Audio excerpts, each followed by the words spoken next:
Mel, everybody, I'm Cantonese Cat.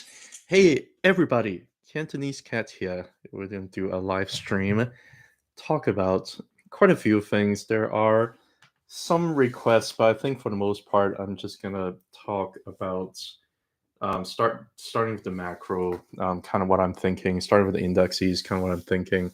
Let me know if you can hear me. If you can't hear me or see me, please do let me know because a lot of times when I come on and the screen freezes and nobody tells me about it. Like right now, I have like 6 people joining. Does it mean that I'm actually okay? You're so thank you, 7K plus. Appreciate that. Okay, I'm gonna start out right off the bat looking at the QQQ here. It's very important to look at the QQQ because this is the ETF fund for the Nasdaq 100. A lot of people are wondering whether or not we are entering one of those bear markets where it can be extremely excruciating. A lot of people are drawing different fractals and overlaying things and try to get you all scared. The reality is this. This is the monthly chart of the QQQ, and I'm pulling the Bollinger Band here. And when you see the Bollinger Band, you get the 20-month moving average right smack in the middle. Price generally likes to ping pong, and it likes to either kind of ride one part of the band on the way up or on the way down. Or if it ends up getting tired, it might want to take a break and it goes back to the midline here. In this particular case, the 20-month moving average. Sometimes it breaks down, it touches all the way down to lower Bollinger Band. Sometimes it doesn't, right? So the reality is that what we're experiencing right here is not really even that bad, right?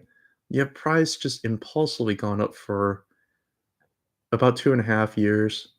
And right now you have just a little bit of correction, a little bit of like a 14% correction, right? We're not even hitting the 20-month moving average. Does it have to? It doesn't have to, because you can have these pretty crazy, brutal correction that looks like it could hit the 20, but it doesn't. This happens over and over again, right? Even all these little different correction here, nobody really cares about, right? Here, that back in August 2015, that was pretty scary. Came all the way back down, touched the low Bollinger Band here. Same thing right around February 2016. Decided to come all the way back down and touch the low Bollinger Band. That was pretty scary, right? The tariffs scare in December 2018 broke down underneath the 20. Everybody thought it was going to come down a lot lower, maybe even touch a little Bollinger Band. Didn't ever end up doing that. And it just ended up holding the 20-month moving average there.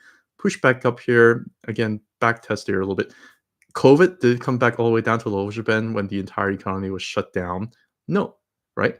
Wick all the way down, hold the 20 perfectly, and then just boom, boom, boom, boom, boom, just went all the way up, right? Because they kept printing money. You really, like over the last 20 years, you really only had two true breakdown and have a true bad bear market, right?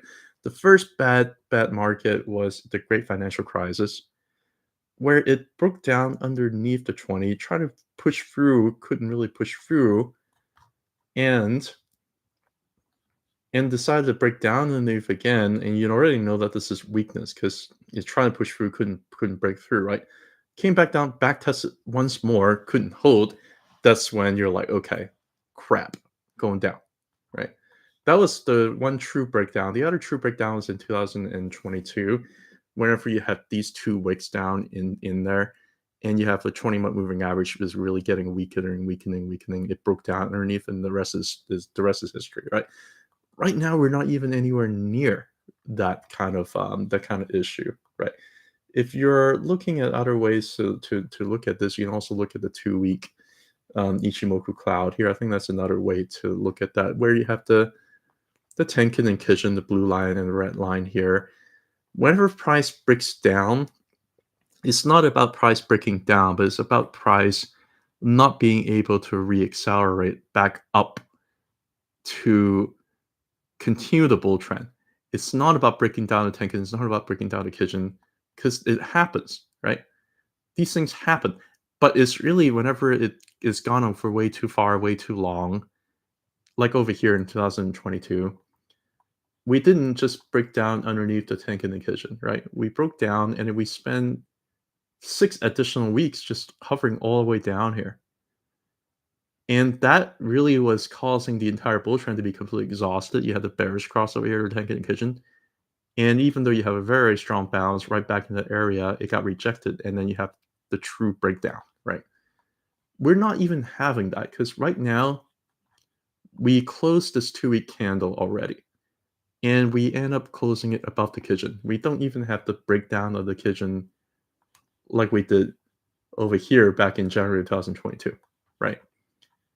Throughout history, things can break down these things, and you can have further bullish continuation if you're able to have a strong impulse, right?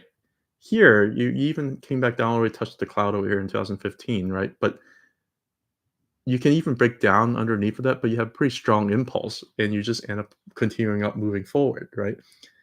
2012, October, same thing. Great impulse, didn't really end up having a bearish cross, was able to push yourself back up forward, right?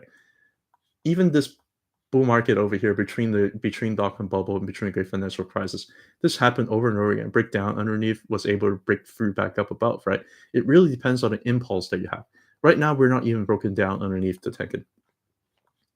And a lot of people are already calling. And the thing is, I get kind of, it drives me absolutely crazy that whenever things just kind of plummet down 4 weeks straight, boom, boom, boom, boom, and then everybody was just saying, "Oh, it's going to go a lot lower. This is not normal." And then when we have like a hammer candle over here, they're like, "Oh, March is going to be the rest of March and April is going to be a strong month." Like Bollinger Band is way outside the low Bollinger Band here. This is not normal. That's why you have a hammer here, and I think it's way too stretched, way too far down to the downside.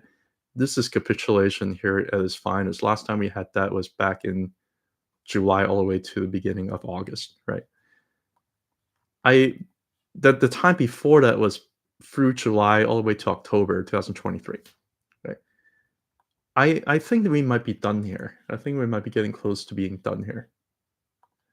On the monthly, we did end up breaking down so far underneath the Tenkan, but the month is still young, right? If the rest of the seasonality of March is actually strong, then we might end up holding the Tenkan here. Like, we didn't even break down underneath the Tenkan like we did over here, right?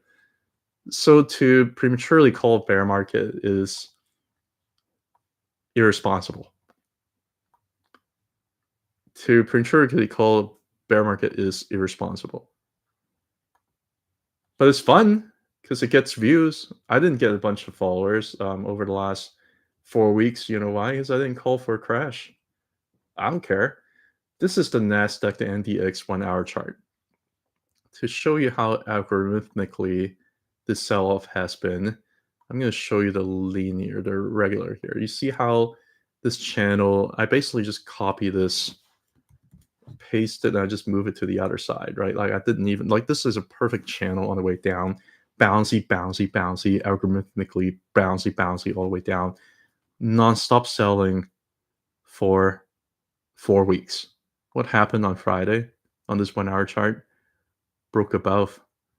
What happened towards the end of the day? High volume 1-hour candle.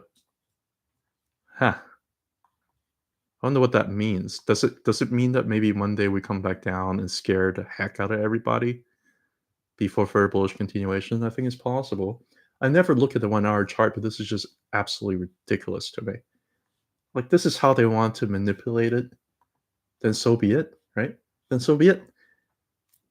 I don't know what else to say about that.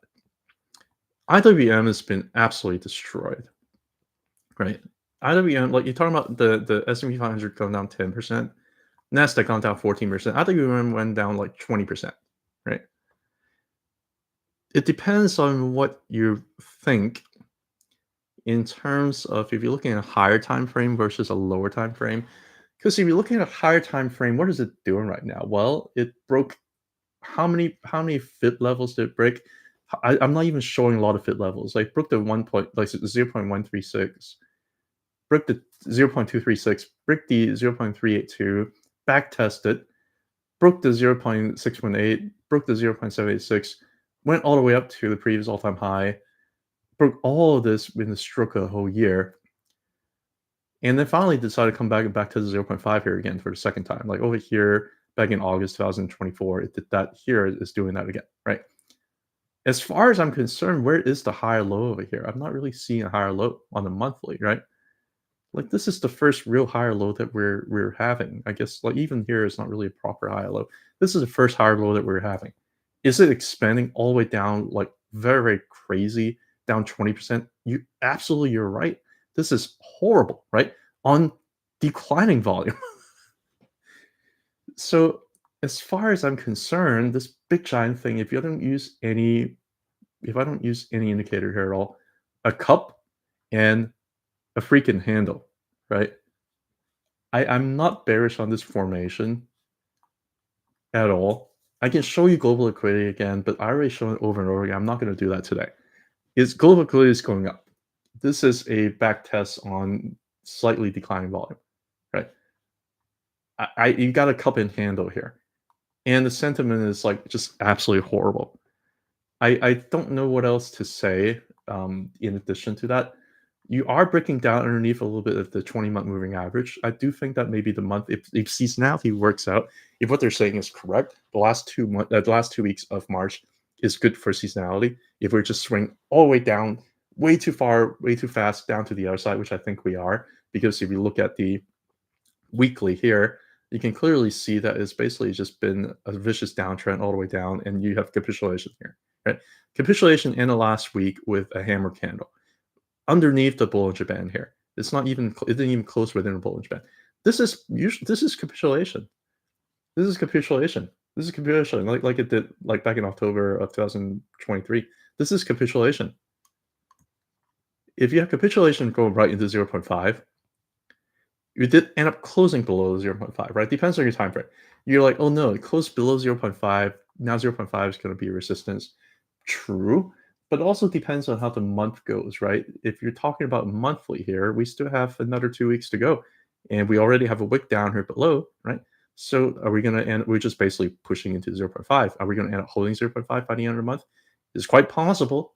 It's quite possible. If you look at the daily, you're like, oh crap. Like sometimes when the great mass, we look at like the daily, like, oh man, broke 0.5, now it's resistance. But it could all just be a wick on a higher time frame. It can all just be a wick on a higher time frame, right? If I look at the Ichimoku, it's also potentially holding the Kijun over here. The Kijun is around 203.33. 0.5 fib is around, the log fib is around 203.07. And we're wicking down below. But anyway, all I'm trying to say is if this is the higher low that we need, if this holds, I'm pretty bullish here moving forward. I'm pretty bullish here moving forward. And it's kind of crazy to say that because like QQQ has barely even corrected. SPY, S&P 500 is barely corrected. IWM is severely corrected, right? But I feel that whenever you have this such huge volatility, like this is how FIB levels work, right? This is how FIB retracement or FIB extension works. If you have things pulled to one side and then go down to the other side, then the upside, the higher levels up above under FIB levels are a lot higher, right? So if you just delete all of this and you're like, okay, let me take a look at maybe from here down to here. If we didn't make it down here to 197, the higher FIB level above may not be as high as it is, right? So the greater volatility it gets, I feel that the greater upside you might potentially end up getting if you don't die. That's kind of my my story here. ARK Fund. What's ARK Fund doing? Now I have linear. I need to go back to the log. What is ARK Fund doing? ARK Fund's making higher highs and higher lows. ARK Fund is doing just fine, right? It broke through a couple of FIB levels up here above, hit the 0.5, got rejected there perfectly, right at the bottom of the Ichimoku cloud, as expected. Way too far, way too fast. Needed to cool down, right? Bollinger Band, way too far, way too fast. The Bollinger Band hasn't expanded yet. You can't just push through right now. So what do? You come back and you try to cool down. Where's it cooling down at? 20-month moving average, right? This is not a bearish thing. Push through, backtest 20, expanding a Bollinger Band with this kind of volatility. This is not a bearish thing. It's getting rejected where it's supposed to. It's getting fine support where it kind of is supposed to, right? Like now you see this horizontal zone over here, right? It's basically doing what it's supposed to be doing. So if all these trash, quote trash, cathode wood stocks are doing well, one of which includes Tesla, I'm going to get a little bit more into that. If all of these stocks are doing well, like why would you think that is going to be a bear market when ARK fund is just making a higher low right into the 20-month moving average, right? I don't get it. I don't get it. Maybe I'm wrong. Maybe I'm wrong. Maybe there's some. Maybe like I need to look at my invalidation. I just kind of show you what my invalidation of a bull market is, right? I just showed you when I was looking at QQQ, and it looks like it's holding okay so far. So I'm not going to be that worried about it. VIX, it basically is hitting resistance up here at a thick Ichimoku cloud on monthly, right? Hitting resistance. It's still above 20, so you're still gonna have some volatility here. Until VIX like really drops below 20, I think that you might have some additional volatility. Like for example, I think here we go. I was just kind of showing you entirely possible for Nasdaq to go down further and test the channel that I was just showing you. But right now, yeah, VIX is a little bit elevated, but is so far more or less forming lower highs and lower lows, and it's getting rejected by a big, thick Ichimoku cloud here. 2 year. If you're talking about like the strange thing is the stock market and the crypto market has gone down together with yields simultaneously, right? So I think we're at the part of the market where we just don't like uncertainty. You know, we went down straight for 4 or 5 weeks. Both the stock market and yields also went down, but yields also finding a bottom here. The 2 years finding bottom around 4%, right? 10 years also finding bottom over here too, around 4.2%. So I actually think that because the drop of yield has been so vicious, I actually think that even though people are talking about like recessionary fears, unemployment, all that stuff, the market's actually easing its own financial conditions by doing this, right? And it's swinging to the far down to the downside here. It just needed to cool down, right? A lot of people also still worry about inflation. Again, I'm looking at oil, and I'm just like, what inflation, right? I'm looking at oil. It's just making dead Cantonese bounce after dead Cantonese bounce after dead Cantonese bounce. It looks like a descending triangle to me. It looks like it wants to break down, but we're right at support, right? This doesn't look inflationary to me. Since 2022, oil price just been completely dropping down, right? So like, there's a lot more room to print money. I guess is my point. Somebody asked me about gold. I'm gonna turn. Yeah, I hate going between like log and linear here. I usually operate on on log. I only go linear if I'm looking at percentages, like Bitcoin dominance or yields or something like that. I think gold's probably got a little ways to go. Congratulations, Peter Shift. I think it's probably got more room up to go here. Maybe another 20% potentially. Gold could keep on going up, right? Because of market symmetry. Bouncy of this arc here for like the entire 2 decades. Break break through this horizontal, went up to the next arc, got through the angle up here, went to the next arc, come back down, push through this arc, right? Backtest that arc right here somewhere around 2020 when everything's so scary. And right now, right now we're just breaking through. Right now you've already broke through the 1.618 log fib. And honestly, there really aren't that much resistance. I'm going to drink a sip of water here. Just give me 1 second.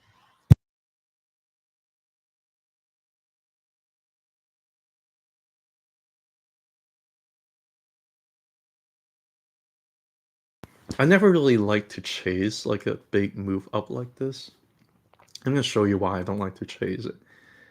And it's tough for me to get into gold because for a while I actually thought this is like distribution until it really had a true breakout, right? I think that the time to buy gold is very, very tough. Like I don't like gold anyway, so I have a little bit of inherent bias that's bearish against it, and it certainly have kind of not paid off because it just kept on going up a lot higher, right? The time to buy gold is probably not now, although I do think that it has some further upside. But the time to buy gold, I guess it's okay if you do it because it did break a very important resistance level, right? You either let it go or you wait for a pullback to the 1.618. I'm not sure it's going to pull back. If you want to buy, that could have been a good area to buy, but I just don't like buying all the way up here. It's a bull trend. Looks like it wants to have further bullish continuation, but I just don't like to chase. That's just not my style. And also the fact that it's like way outside, way above the Tenkan here. Generally, whenever things are just way outside, way above the Tenkan, I just think that things get punished like it did over here, right? Rejection 1.618 came back, closed down the Tenkan, and then you can run, right? The top over here, back in August 2020, way outside the Tenkan, right? This candle over here in August 2019, way outside the Tenkan here at the wick. Get punished through time, right? So I generally don't like to buy things when they're way outside of Tenkan. Same thing here, way outside of Tenkan. Same thing here, way outside of Tenkan, right? I don't know. Like, it's not financial advice, but I wouldn't do it. Low gains, welcome. Vivian, welcome. Miguel, welcome. Nicholas, welcome. Dr. Fire, Andy. You're hedged, but think that Max Payne, the market let the new administration get what they want, get positioned, and then let it run. Yep. I don't want to speculate anything because it just sounds like pure manipulation, but I think same thing with Ethereum too. Like the whole thing about the ETF being released. I think a lot of times I talk a little bit more about like my theory on Ethereum. I think it's the same thing. Institution really hasn't had any chances to get into Ethereum because most of it is being held by retail. They have to shake them out and get and accumulate Ethereum. What's the best way to do it? The market that you're experiencing right now is absolute crap, right? But yeah. But anyway, that's a different story for a different time. I do have AD who had signed up for the higher tier and have requested GDXJ. Now that I'm talking about gold, let's take a look at gold miners. What do I think about gold miners? On the monthly, gold miners look bullish because it just broke through the monthly Ichimoku cloud and it's just back testing the Tenkan here, and it looks like it wants to run now. Now, the issue with these junior gold miner, man, like they're extremely volatile, right? And the peak up here was December and 10, and you already saw that this is kind of like maybe a little bit more like Bitcoin miners too. You're gonna have some kind of like beta decay to this because gold has made a much higher high now, but the gold miners, these junior miners, have actually not done very well relative to that. Is it okay to buy now? Do you want to buy the 0.5 FIB level resistance? Probably not. The time of the dial is probably 0.382 here. Do I think that it's going to end up going a lot further and push through 0.5? Probably so, because the Bollinger Band's expanding.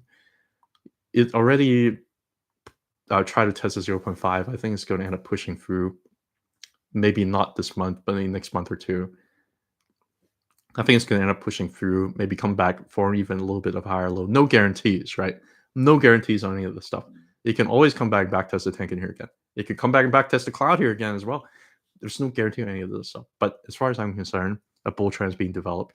Bollinger Band expansion, up and down, 20-month moving average going up. It looks like it wants to break the 0.5, but it's just having a hard time breaking it so far, right? We'll see. It does have the Ichimoku cloud as tailwind, so it could do that. And if it does break that, then you're talking about 0.618 and 0.786. Those are going to be the natural levels to get to. If you're not talking about the juniors, you're talking about the actual regular gold miners. They don't have as much of a data decay. This just looks beautiful, like cup here, handle here, trying to break out this horizontal zone over here. Previous resistance here, current resistance as well. Previous support, flip resistance, broke up, try to break out here once and twice, not able to do it. Now you're doing it a third and fourth time.